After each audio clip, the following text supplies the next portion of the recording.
હોળી ધૂળેટીના તહેવારને ધ્યાને લઈ ભરૂચ વિભાગ ભરૂચ ડેપો દ્વારા એક્સ્ટ્રા સંચાલનનું આયોજન હાથ ધરવામાં આવેલ હતું, જેમાં ગત વર્ષના પરિણામોની સાપેક્ષમાં ચાલુ વર્ષે વધારો જોવા મળેલ હતો।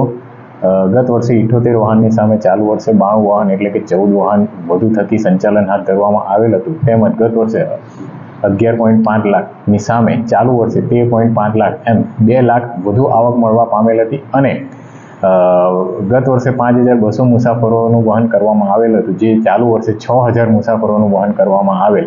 આમ 800 મુસાફરો પણ વધુ મળવા પામેલ હતા।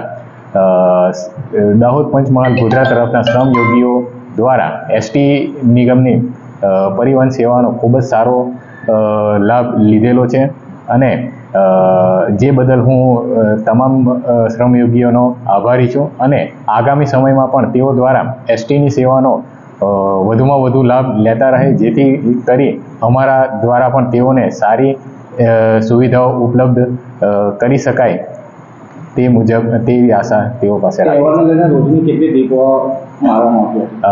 તહેવારને ધ્યાને લઈ રોજે રોજ 30 બસોનું આયોજન કરવામાં આવેલ હતું। 3 દિવસ એક્સ્ટ્રા સંચાલનનું કામગીરી હાથ ધરેલી હતી। નજીકના દિવસોમાં બસો વધુ જરૂરિયાત ઉપસ્થિત રહેવા પામતી હોય છે, જેથી 3 દિવસના સંપૂર્ણ સંચાલન દરમિયાન 92 બસો થકી એક્સ્ટ્રા સંચાલન કરવામાં આવેલ હતું।